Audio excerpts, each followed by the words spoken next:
এজন্য নিজেরা উত্তম বা আদর্শ ছেলে মেয়ে পেতে হলে আগে আদর্শ বাবা মা হতে হবে। কথা বলেন, আদর্শ ছেলে মেয়ে পেতে হলে কি করতে হবে? আদর্শ বাবা মা হতে হবে। কারণ তারা আমাদের অ্যাডভাইস শুনতে চায় না।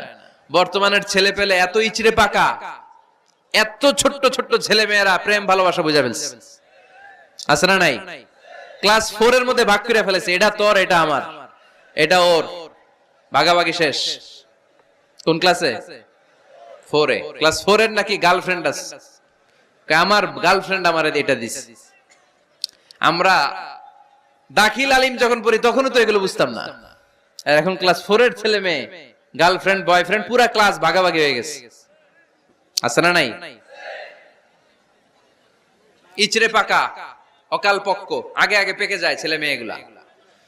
তো এজন্য এদেরকে হ্যান্ডেল করা ইটস নট ইজি জব।